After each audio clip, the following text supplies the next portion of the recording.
Moscow is delightful, Nicholas. It is difficult to fully appreciate it because the language is a great barrier, and that is exacerbated by the fact that very few Russians speak English, even in Moscow.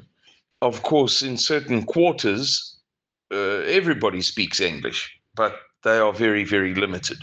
Um, so, for instance, even at a like a club of academics, I've had extensive dealings with a club of academics of students, but very senior students, very, very, very, very senior.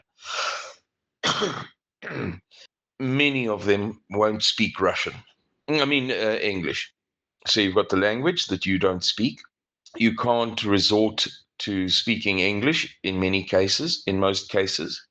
And then, thirdly, it's in Cyrillic. So the alphabet exacerbates it yet again. So, for instance, in Germany, you might be able to speak a little bit of English with somebody. And on top of that, you might be able to make out some words. Uh, in Russia, there's very much less of that. So, in that sense, it's limiting, very bewildering and perplexing too. And another detrimental aspect is the flood of migrants into Russia, Central Asians, but particularly Moscow, obviously. But other than that, it is delightful. It's a very green city. The Soviets planted tens of millions of trees. So the bleak commie blocks, which obviously still exist, the low-rise apartment blocks of there's a stereotype of 5 stories, but they can be found in any size, up to, I should think, even 20 stories, maybe not, is relieved by the endless greenery of the trees. The central Moscow is extremely beautiful. It's much more beautiful than, for instance, not to on poor old USA all over again, but Washington as the capital and New York City as the, what would you call it? Um, what is the right word? The de facto capital outside of administration and legislation. So the biggest city, the wealthiest city, the city that is but you know what New York City is. Pale to nil by comparison with the beauty of Moscow. The 200 years that the USA has had to make those two de facto capitals of the USA beautiful have been, if I may say so, squandered. Obviously, Russia has the advantage of, Moscow only became the capital in 1921 or 22, but nevertheless, it was historically, it's kind of a semi-ancient city, so they've had a great opportunity to make it beautiful. But nevertheless, you just cannot compare the gorgeousness of central Moscow to, you know, New York and Washington. And for that matter, Berlin. I didn't see terribly much of Berlin, but I did see enough of it around the Bundestag to have a pretty decent idea of how generally beautiful, you know, it is in that vicinity. Again, no comparison. Um, what other capital cities do I know? Zagreb in Croatia, the center of Zagreb, doesn't compare. Um, the women are beautiful, and there is a superabundance of them. Um, the food is terrific. It's mostly Kavkaz, Georgian particularly, Georgian, Armenian. Um, yeah, Georgian. Uh, Russian food is very healthy, very fish based, the diet. The little shops, the stores, They have like a corner shop system. In other words, they don't have enormous supermarkets that dominate the commerce in small towns. They have on every, Nick, at the risk of exaggerating, every 10th corner, but sometimes it's every second corner. They have little corner shops called Petyochki. And there are others as well. There are about 5 brands that totally dominate Russia. They're small, they're tiny, but the variety in them is fantastic.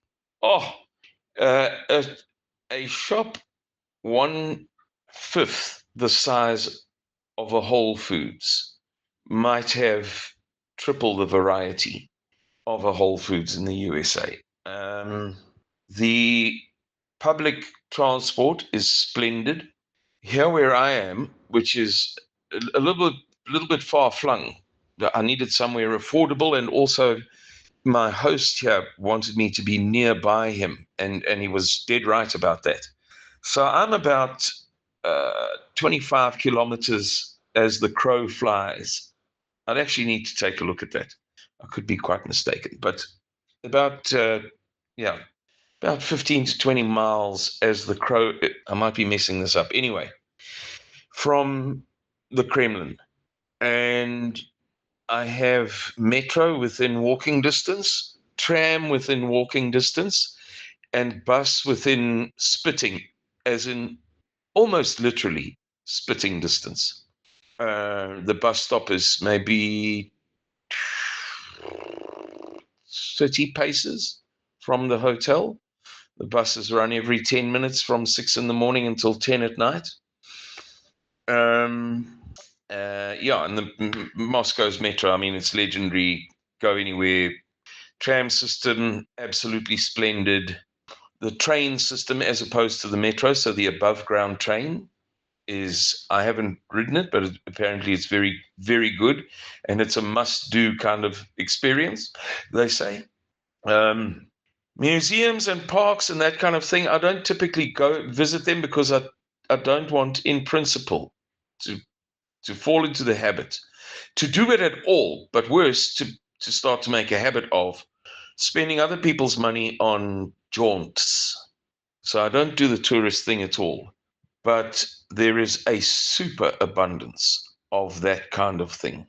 Old, Joseph Stalin's nuclear bunker, ships turned into museums, submarines, sailing ships, fantastic parks. I've been to the Victory Park, for example, where that was terrific. There's just a never-ending supply of them, and it's orderly, very orderly. It's a very orderly society. You don't see graffiti or decay. Small amounts here and there, but not as a thing that would bother you. It's not like driving through Chicago, Detroit. I'm talking now from personal experience. Chicago, Detroit, Baltimore, and if I may say so, very many cities in the USA where decay is an eye-catching feature. There's very, very little decay. I was even in Arkhangelsk up in the far north and Severodvinsk, and those cities are somewhat neglected. They're growing and they're improving, and the a lot of money is being invested to make them nicer. But if you wanted to be critical, you could say, oh, well, that's a bit decayed and that's a bit decayed. But it's more the decay of age rather than the decay of decay. Do you know what I mean? For instance, in my hometown of Durban in South Africa, okay, it's very decayed now because of the governance, the shockingly bad governance. But when I was younger, there were places that were decayed. There were quays, wharfs, jetties, moles at the harbour that were, I'm just going to make up a number. I know very little about the historical development of Durban Harbour, that were say 100 years old or 80 or whatever, and they were, the cement had been attacked by the salt air, and the bollards and the other metal features had been rusted by the salt air. And that's the decay of age, not the decay, if you know what I'm trying to say. Around the port, there were many railway features, and there was decay there too. It's the decay of dust and grime and uh, heavy things knocking against other heavy things. So likewise, you will see a bit of decay in Moscow of things that, a bit old, but not miserable, bad governance, horrible maintenance decay. It is altogether the most eye-opening, marvelous, terrific place to visit, except for the blight of the immigrants and the great challenge of the difficult language, multiplied by the fact that so few people speak English, and very much multiplied again by the Cyrillic alphabet. So you can't do the Sherlock Holmes thing, and or not very easily. It's, but Nick, splendid. I would recommend it above any other place that I've ever been. No two ways about it. I would just say to anybody coming here, bring a friend. After our first big tour of the USA, when going back a second time, I've been invited to give a speech or whatever, about 6 months after the first big tour ended, at the end of August in 2017, I said to my boss, I'm going, there's a bit of trepidation here, because to do it alone is not the same as doing it with a companion. And having Andre and later Brittany with me was invaluable, to put it mildly. When you're bewildered by traffic, when it's easy to miss a sign for an off-ramp, or when you've got nobody to talk to, when things are tough, when you're battling to make progress, and to be a stranger in a strange land is not the easiest of things. And that was in America, where we had established fantastic friendships, no end of support, an English-speaking country. To be a stranger in a strange land. But let me tell you, Nika, it's not easy at all. So if you were ever to come to Moscow, which I would recommend, as I've already said, above any other destination with which I am familiar, see if you can't talk a buddy into coming with you. It would make it not twice as easy or half as difficult. It would make it 1/10 as difficult. Just to have a guy to turn to and say, hey, just remind me, what is that letter again? Is that the F sound? That's a U. Oh, okay, so university. Okay, so we might be heading in the right direction. That's one petty example. It's difficult to be an English speaker in a country that alone, trying to navigate your way. But I'll tell you, these people are friendly and helpful. They're not surly or sullen as they are made out to be in the West. On the diametric contrary, excuse me, I was sort of hiccuping. On the diametric contrary, Nicholas, that is an absolute flipping fallacy. They are friendly, helpful, kind, generous, welcoming. They are reserved people, but the moment that you deal with them, that reserve kind of falls away. And as one guy said to me, you will, how did he say?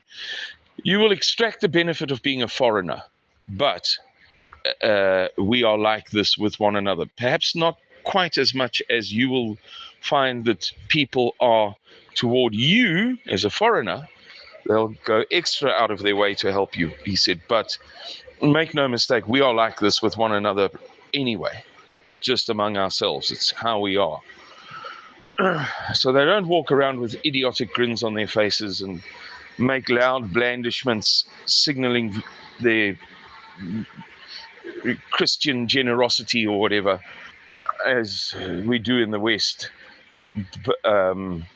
They are reserved, but they're not sullen and they're not surly. On the contrary, they're forthcoming and willing and helpful and kind. As an epilogue, Nicholas, or an addendum, excuse me, the prices in Moscow and I'm told in St. Petersburg are very, very much higher than the rest of the country. Excuse me. I've been in Arkhangelsk, and I would say that it is probably, at least I don't want to say the wrong thing, but maybe a third the price of Moscow. I haven't been to St. Petersburg. I've been to Severodvinsk. Yeah, a third cheaper, perhaps. But then the quality can be lacking. And of course, they're not a third cheaper on standard items that you buy in a packet. You know, the Lay's chips are roughly the same price throughout Russia. The accommodation being very, very much cheaper can also be a little bit sketchy. Old, very old mattresses, not filthy necessarily, but worn out mattresses are a good illustration. And threadbare towels, not terribly threadbare. They're not going to ruin your holiday, but as much as you might pay half for accommodation in a cheap hotel in Arkhangelsk versus what you'd pay in Moscow, and as I say, I'm led to believe that St. Petersburg is similar to Moscow, you're not going to get the full value. I would say, I've made 2 or 3 videos about this, and I'm correcting myself as I go, that you could have a provincial experience in Russia away from the center of Moscow and see fantastic museums and libraries and statues and monuments and eat terrific food for well under $500 a week. You can't do that in Moscow, although we were led to believe that initially, and we based our budgeting on that figure of 500. You'll get change from $500, we were told. It's not the case, particularly if you're not using public transport to its fullest extent. If you have to resort to taxis because you don't understand the language well enough to use public transport, it adds up very quickly. And Moscow is not cheap, even in the outer districts. I'm in southern Tushina, which is in the northwest of the Moscow region. Moscow, like Washington, D.C., the city being a region unto itself. You could probably, now that I know a hang of a lot more, even have a pleasant holiday in a remote, on the banks of the Volga or in the Urals or somewhere else quite terrific and splendid, magnificent by world standards, but remote. for perhaps $300 a week, if not less than that. Shall I put a number on a week in Moscow, given that we discovered early on that $500 is not the right number? Perhaps $700, there or thereabouts, assuming that you're staying in a nil-star hotel, which wouldn't be filthy dirty, but even in Moscow, it would have a mattress that was long overdue for replacing, room service, clean linen, nothing shabby or shoddy, but a worn mattress, no breakfast, a coffee machine that doesn't work. Yeah, very simple, quite tolerable, but basic and simple hotel, because that's the big one, isn't it? The big cost. Call it $700 a week. There you go, Nick. Now that I've been here for, as I say, 7 weeks or whatever it is, I am starting to gain traction. And I think we'll do nicely for the next little while that I'll be